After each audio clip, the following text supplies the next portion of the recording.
Boa tarde, galerinha de 7º ano. Nós vamos dar continuidade ao nosso conteúdo do capítulo 14, corrigindo aí. Quem é Hatch Hamilton aí? Fazendo o favor de identificar, mudando o nome aí, por favor. Coloca o nome de aluno.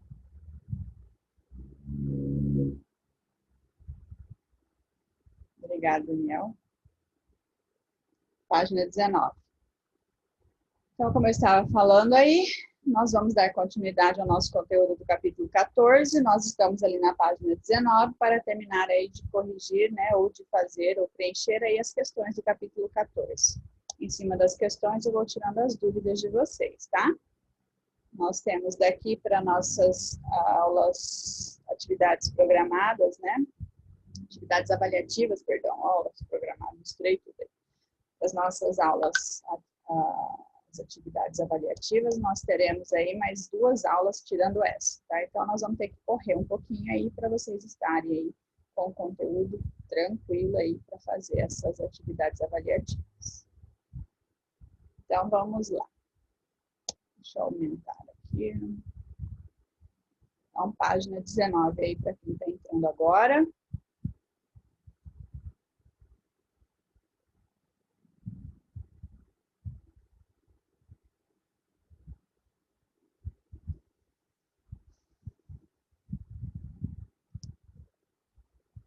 Então, ali na página 19, deixa eu tirar aqui, senão não consigo ler nada. Ele começa assim: a atmosfera terrestre apresenta aí a camada de ozônio. Qual a importância dessa camada para o planeta? A camada de ozônio vai funcionar aí como se fosse um filtro solar, né? Para nossa proteção. Então, é uma camada, né? A camada de ozônio, ela vai filtrar aí parte dos raios solares que chegam à Terra, amenizando sua ação e, consequentemente, aí impedindo que nós, seres vivos, né, todos, tá, tendo aí presente animais, vegetais, fungos, bactérias, né, evitando aí que nós sejamos atingidos aí por uma intensa, né, uma intensidade aí de modo letal. Então, a camada de ozônio vai ser o nosso filtro solar, assim dizendo, né, o filtro solar natural aí. E ali na década de 1980, os cientistas identificaram um buraco na dita cuja aí da camada de ozônio, né? Segundo a comunidade científica, qual foi a causa dessa alteração? A causa dessa alteração aí presente na camada de ozônio na década de 80 foi aí os CFCs, que é o clorofluorcarbonetos. Onde que estão presentes? Em vários aparelhos. Eles são aí gases largamente utilizados, né, em sprays. Que sprays? Os desodorantes aí, cheirinhos, né? Então, sprays, aerosóis, né? Solventes nas geladeiras hoje não são mais usados, tá? Algumas geladeiras utilizam outro tipo de gás. Aparelhos de ar-condicionado e equipamentos contra incêndio. Então, na década de 80, era amplamente difundida a utilização desse CFC. E aí veio a indústria falar que teve aí, né, a comunidade científica, logicamente aí, né, apoiado pelos políticos na época, né, porque isso aí quer dizer geopoliticamente falando, nós estamos falando em relação à economia, o que que faz? Aí a indústria foi lá e mudou todos os aparelhos que não poderiam mais usar os CFCs porque eles eram altamente prejudiciais à camada de ozônio. E aí todo mundo que tinha aparelho que utilizava CFCs teve que trocar. E quem ganhou com isso? Quem estava no topo da cadeia aí, que eram as indústrias, né, as empresas, as lojas estavam ganhando em cima disso aí e o consumidor sempre pagando pau. É possível dizer que a solução encontrada para o problema foi totalmente segura para o meio ambiente? Claro que não, né? Para reduzir aí, né, a emissão do CFC, países passaram a substituir por outros gases, que foi o que eu acabei de falar. Eles começaram a substituir os CFCs por outros gases, como eu nunca consigo falar. Hidroclorofluorcarbonos e perfluorcarbonos. Foram os gases que foram colocados nos aparelhos, né, substituindo aí os CFCs. Apesar dessa medida ter contribuído para a redução do buraco da camada de ozônio, esses gases favoreceram o aumento do aquecimento global. E aí, de um lado, eles prejudicaram, resolveram, entre aspas, o tal do problema da camada de ozônio, e aí prejudicaram o outro lado aí, que era aí o aquecimento global. Voltamos aí a utilizar os CFCs em alguns aparelhos, porque descobriu-se que os CFCs não causavam buracos na camada de ozônio, que sim, eram outros tipos de gases. Então, assim, a indústria, né, isso a gente falando geopoliticamente, tá? Quando a gente fala geopoliticamente, é que está aí envolvido a parte econômica dos países que são produtores, tá? Então, aí que comandam a economia. Tudo por trás está aí a economia, né? Poder em cima disso daí. Então, resolveu-se o problema da camada de ozônio, tirando-se um tipo de gases. E, mais para frente, descobriu que os gases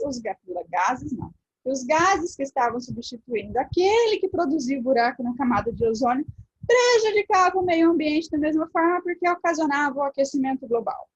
Tudo relacionado a poder e dinheiro, economicamente falando, na guerra da política entre os países aí que querem o poder aí frente à população mundial. Então, são briga aí de peixe grande, hein, galera? Grande, grande, grande. A indústria fica refém? Não, a indústria se beneficia sobre isso. Por quê? Eu tenho um aparelho de ar-condicionado que utiliza o gás do tipo CFCs. Eu preciso fazer aí, encher porque o gás do meu aparelho está vazio. Vou achar no mercado? Não, eu vou ter que trocar de aparelho. Então, toda a indústria vai se beneficiar da troca desses aparelhos aí, né?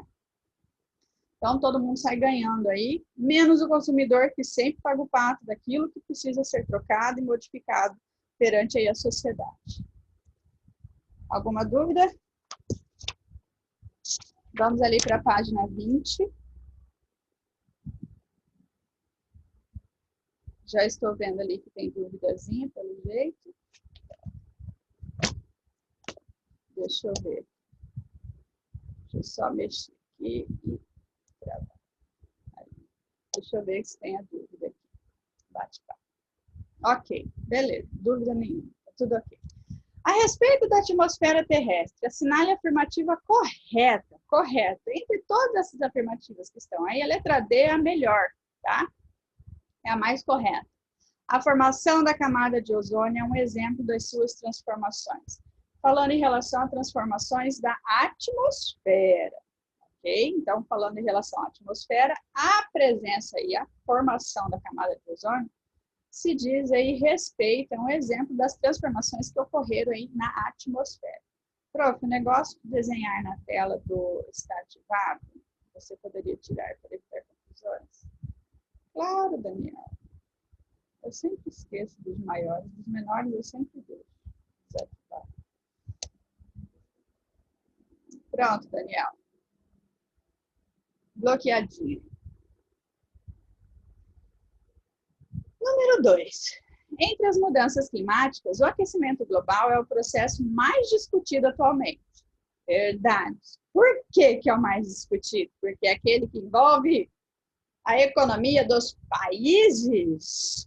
Ele é caracterizado pelo aumento da temperatura média do planeta. Eu vou passar a palestra que vocês vão estar assistindo a respeito com o Dr. Ricardo Augusto Felício, que é um doutor aqui que representa o Brasil frente aí às mudanças climáticas e tem uma boa explicação bem condizente em cima das suas pesquisas e dados recolhidos sobre a fajuta do aquecimento global. Sobre esse assunto, responda aos itens. Qual fenômeno natural está associado ao aquecimento global? Na literatura, a gente acha que o efeito estufa está associado ao aquecimento global. Então, esse é o fenômeno natural, tá? Natural, mentira, porque a gente provoca o efeito estufa. Então, qual é o fenômeno natural? O efeito estufa que está aí relacionado ao aquecimento global, tá? Prof, mas a senhora está falando que não existe efeito estufa nem aquecimento global? Não, mais ou menos isso, sim. Mas só que quando que vocês vão ter um bom entendimento sobre isso? Lá no ensino médio, vocês vão ter um contato mais aprofundado com esses temas de aquecimento global, porque até lá vocês vão estar construindo o conhecimento de vocês. Claro que alguns de vocês já têm aí um bom caminho de experiência de investigar as coisas, né? Eu vou aí citar novamente o Antônio como um exemplo para vocês, né? Falando que ele corre atrás daquilo que ele deseja entender melhor, certo, Antônio? Admiro muito isso em você e espero que você não perca isso ao longo da sua caminhada. Então, esse sentido de investigar, de tentar entender, traz ao Antônio uma gama de informações que ele consegue entender e equilibrar o conhecimento dele para formar a opinião dele. Isso eu quero que aconteça com todos vocês, tá? Vocês precisam construir a opinião de vocês frente aos assuntos, isso é qualquer assunto, não é só sobre efeito estufa e aquecimento global. Não, é sobre qualquer assunto. Como que a gente constrói a nossa opinião?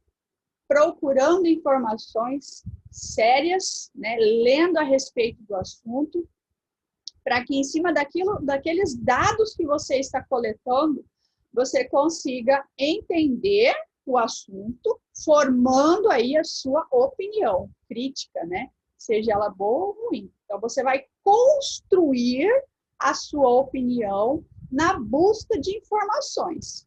Isso aí eu tenho admirado muito, desde que eu conheci o Antônio, eu admiro isso nele, porque ele constrói, ele consegue ir buscando pelos caminhos e formar a opinião dele, buscar o conhecimento dele. Isso eu oro para que todos vocês tenham esse feeling de construir o conhecimento de vocês buscando informações. Eu não sei tudo, não sou detentora da verdade, a minha opinião pode divergir da de vocês, eu não tenho problema quanto a isso, eu não imponho opinião, a minha opinião sobre a de vocês. Prof, eu acredito no aquecimento global, eu acredito, porque eu busquei fontes, vamos discutir a respeito, sim, tranquilamente. Eu tenho uma opinião sobre o assunto, você tem que construir a sua. A minha pode divergir da sua e a gente continuar na nossa caminhada. Não é problema isso. Isso é mostrar para todos que nós temos maturidade para aceitar a opinião do próximo, certo? Isso a gente tem que fazer na nossa caminhada na construção do conhecimento, demonstrando respeito à opinião alheia, sem querer impor a sua opinião sobre a opinião do outro. Qualquer assunto, tá? Sobre qualquer assunto. Fique bem claro. Grande parte dos estudos científicos afirma, eu vou ter que ampliar porque está meio embaçado para mim, afirma que o aquecimento global é causado principalmente por ações humanas. Isso é verdade, tá? Vários e vários estudos a gente consegue ver que o que vem aí causando o efeito estufa, ligando aí o aquecimento global, são as ações do homem. Nós devemos... Posso ler sua opinião, o que você escreveu aqui, Daniel?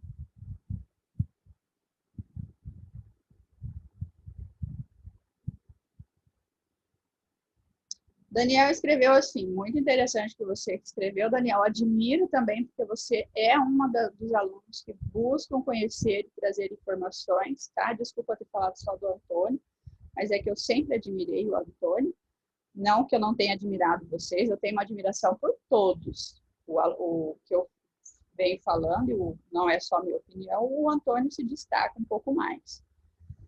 Nós devemos construir opiniões próprias baseadas em várias fontes, para não ficar somente uma coisa e ter um conhecimento mais amplo. Exatamente, Daniel, você escreveu perfeito aí. E poder trocar ideias para completar o nosso conhecimento. Perfeito. Muito bem colocado o que você fez aqui agora. Quando a gente troca informação, nosso conhecimento aumenta, né? Então, assim, você está numa roda, conversando, trocando, escutando, né, com respeito o que o outro está falando.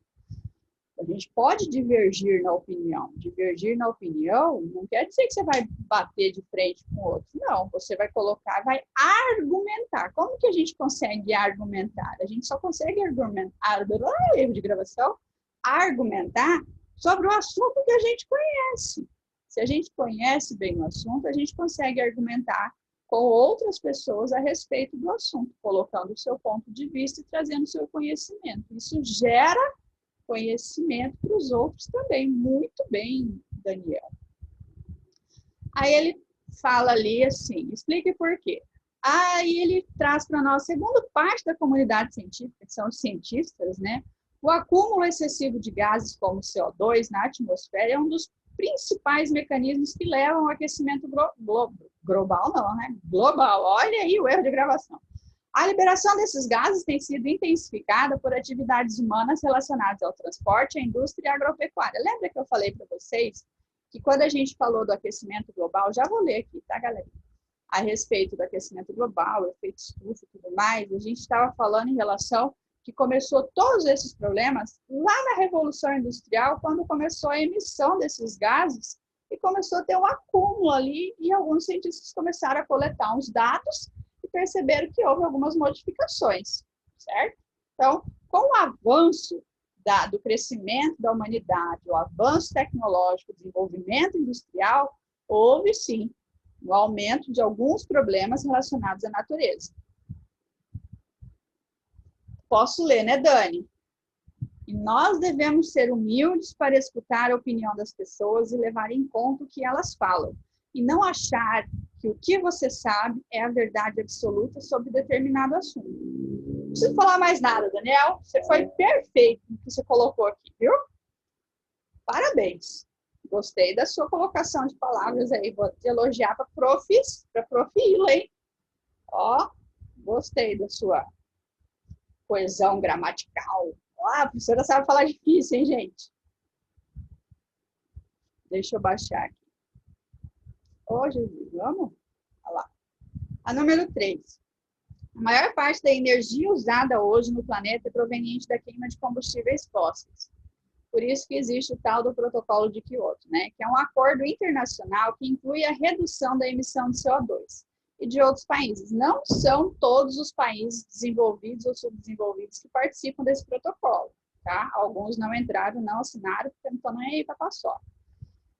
E de outros gases demonstra a grande preocupação atual com o meio ambiente. Nós devemos nos preocupar, sim, com o meio ambiente, devemos ter ações, sim, que faça aí a preservação do nosso meio ambiente, porque nós dependemos do meio ambiente para sobreviver e viver no nosso planeta lindo e maravilhoso, né? Só que nós também não podemos deixar de ter desenvolvimento, né? Muitas pessoas batem muito em cima do agronegócio, né? Da agricultura e da pecuária, que não pode desmatar para não ter lavoura, porque vai destruir aí o meio ambiente. Não, existem meios de você abrir áreas através da preservação, preservando determinados pontos. A população do planeta está crescendo, a população do planeta precisa comer, então nós precisamos, ao mesmo tempo, preservar e desenvolver. Esse aí é um dos maiores, uma das maiores... Ai, fugiu a palavra, gente. Uma das maiores questões que o ser humano precisa lidar. Nós precisamos lidar com a preservação ambiental, ao mesmo tempo que nós temos que ter um desenvolvimento para a criação de áreas para a proporção de plantio. O Brasil é um país sustentável. Nós temos aqui áreas, né, de plantio de alimentos, plantio, vamos colocar agricultura aí, com manejo sustentável, e nós temos a área de pecuária com manejo sustentável também. Não são todas, mas a gente vai chegar num patamar que nós temos aí, muitos países não têm. Por exemplo, os Estados Unidos tem uma área degradada de solo muito grande. Por quê? Porque não preservou áreas e fica querendo dar pitaco aqui na nossa região, no nosso país. Então, o Brasil, ele tem uma política da agricultura e da pecuária muito boa, onde visa o crescimento, o desenvolvimento, ao mesmo tempo que tem ali a política de preservação. Então, nós estamos anos-luz à frente de muitos países que não fizeram isso lá atrás. E esses países que não fizeram isso lá atrás estão querendo dar pitaco aqui dentro de nós. Então, aí ele pergunta, o excesso de queima de combustíveis fósseis pode ter como consequência, principalmente, né, a intensificação aí do famoso efeito estufa, né? E aí o tal do aumento dos níveis do oceano, que eu vou contra, porque não cresce muito. Gente, em 50 anos aumentou aí 0,05 centímetros, falando besteira, 0,05 centímetros a proporção do oceano. Ah, mentira, pronto. A gente consegue ver que existem áreas que foram totalmente devastadas aí com aumento, né, a entrada do mar, o avanço do mar. O mar avança, ele precisa se expandir. Isso aí é natural do próprio oceano. Não quer dizer que está se aumentando as águas, tá? O volume das águas, porque está tendo derretimento de geleiras. Por isso que é importante buscar informações, galerinha. O número 4, o Protocolo de Montreal é um acordo internacional assinado por mais de 190 países na década de 1990. A respeito desse protocolo aí, porque ele é considerado um exemplo de sucesso na redução de problemas ambientais causados pela ação humana. E aí ele fala que esse protocolo de Montreal foram, né, traçadas metas de diminuição de emissões de CFCs, aqueles gases que a gente falou lá atrás, né? Que foram os gases que começaram aí causando impactos negativos na camada de ozônio. E segundo as regras desse protocolo, tanto que o protocolo de Kyoto se espelhou um pouco, vamos dizer assim, nesse protocolo de Montreal, tá? Segundo as regras do protocolo, os países signatários reduziriam, né, o uso e a produção desses gases, e isso resultou na recuperação de grande parte da camada de ozônio. Foram aí avaliados dados de 1980 ao ano 2000 para ver se isso aí tinha diminuído mesmo alguma proporção da camada de ozônio, e eles viram que diminuíram mesmo, tá? Mas tem outros fatores, não é só a emissão de gases que vai fazer diminuir o buraco da camada de ozônio. Outros fatores levaram e contribuíram à diminuição desse buraco da camada de ozônio. Mas o precursor disso daí foi essas regrinhas que eles colocaram dentro do protocolo, que esses 190 países, na década de 80 que assinaram esse protocolo, ajudaram a contribuir. Mas depois eles fizeram a substituição do CFC, colocaram outros gases, mesmo assim, houve problemas e prejuízos para o meio ambiente. Então, é uma constante pesquisa e modificações para que haja aí uma evolução dentro da indústria, assim como uma preservação da natureza para isso também, né? Então, é uma constante busca de conhecimento para que haja aí um caminhar da preservação ambiental junto com o desenvolvimento, que é o que eu venho falando aqui para vocês. Muitas pessoas ouvem falar assim, não existe desenvolvimento sem destruição ambiental. Vocês já devem ter ouvido falar a respeito dessa frase. Não existe desenvolvimento sem destruição ambiental. Por um lado, é verdade, porque a gente precisa derrubar lugares, matas vão deixar de existir, né? Espaços de área verde vão deixar de existir, e isso afeta diretamente fauna e flora daquele lugar. Por exemplo, se o Brasil não tivesse enfiado as caras lá atrás para a construção de várias hidrelétricas, principalmente a hidrelétrica de Itaipu, onde o impacto ambiental foi gigantesco no ambiente, afetando e destruindo e levando à extinção várias espécies de animais e vegetais, nós teríamos a potência hidrelétrica que nós temos hoje? Não. Precisou sacrificar um lado para ter desenvolvimento do outro. Infelizmente, funciona assim. Hoje, o nosso desafio é tentar equilibrar preservação ambiental com desenvolvimento. Então, isso aí é uma questão a ser estudada amplamente. As mais antigas, Antônio, emitem CFCs. Hoje, as mais modernas não têm CFCs mais na sua composição. É um outro tipo de gás que tem uma emissão bem pequena e uma vida útil bem maior. Porque os estudos frente a esses tipos de gases, né, que sejam... Maiara, se puder me ajudar aí, eu esqueci de ler a respeito dessa troca de gases aí, se está tendo alguma evolução nas pesquisas aí. Mas, assim, os aparelhos atuais, Antônio, eu vou colocar aí de 2000 para cá, tá? Mas faz 20 anos, Mas dentro da ciência, 20 anos é um curto período de tempo na evolução de pesquisas, né? Os aparelhos de 2000 para cá foram sendo modificados para que não utilizassem CFCs. Maiara, você pode confirmar para mim se eu estou falando besteira? Não, na verdade não, né? Até mesmo as geladeiras, né? São modificadas hoje justamente para não ter mais esses gases. Para Tanto não que ter esse antigamente, gás, né? O quando CFC.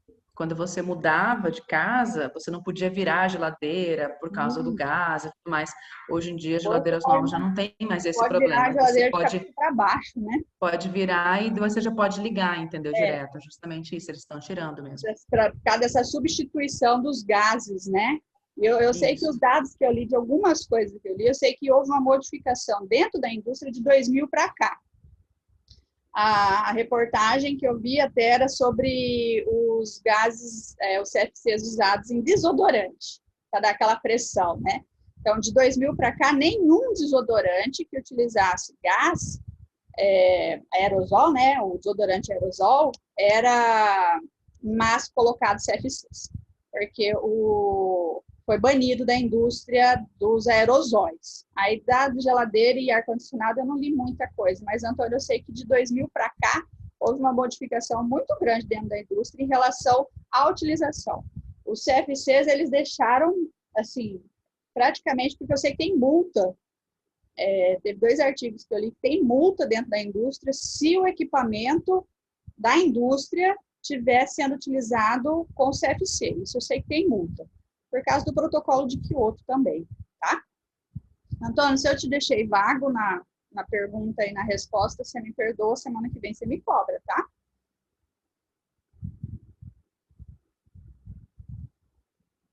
Ali, a letra B fala, como esse exemplo poderia ser seguido para contribuir com o controle de aquecimento global? Ele fala, se necessário, que os países emissores de gases, né, do efeito estufa, se comprometessem a executar ações de reduzir a liberação desses gases para como substituir os combustíveis fósseis, né, por tipos de combustíveis não prioritários, que é o que a indústria vem batendo em cima, né? Eles vêm tentando substituir.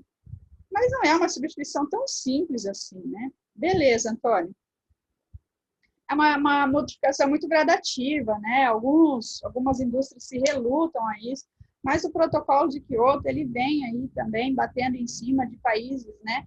Para que haja essa redução, que as indústrias coloquem filtros, né? Contabilizem aí a emissão de partículas de CO2, tudo certinho. Mas é uma mudança gradativa. Não é uma mudança que a gente pode ver assim do dia para a noite, mas ela vem acontecendo. A número 5, ele fala assim, a camada de ozônio é responsável por filtrar a radiação solar que chega à Terra. Só vou terminar essas 2 questões e a gente já termina, que já deu tempo da nossa aula, tá? Entre os raios que atingem a troposfera estão o UVA e o UVB. Né? Como esses raios agem na pele? Desculpa, erro de gravação. Os raios UVA vão atingir a pele de forma mais superficial, que é aquela que vai dar o bronze, tá? E, dependendo do tempo de exposição, pode causar queimadura, que dependendo do grau, começa com uma insolação, se você dormir ali, você pode ter aí um vermelhidão, né? Aquela ardência. Então, esse é o mais superficial, que é o UVB. Já os raios UVA, eles vão penetrar na camada mais profunda da pele, tá? E aí pode causar manchas, fotoenvelhecimento e até o câncer de pele. Então, por isso que a gente precisa, hoje, ter um cuidado redobrado com a nossa pele em relação ao uso de filtro solar. Tem mesmo, lá na página 19. Então, onde a gente começou as questões. Exatamente, Antônio. A número 6. Cientistas acreditam que o reflorestamento e o plantio de árvores em áreas sem vegetação pode contribuir para minimizar o aquecimento global. A redução desse aquecimento ocorre porque diminui a quantidade de CO2 na atmosfera que seria utilizado pela fotossíntese. A gente tem que falar aí dependendo da área, tá? Isso aí é uma pergunta muito aberta, muito ampla.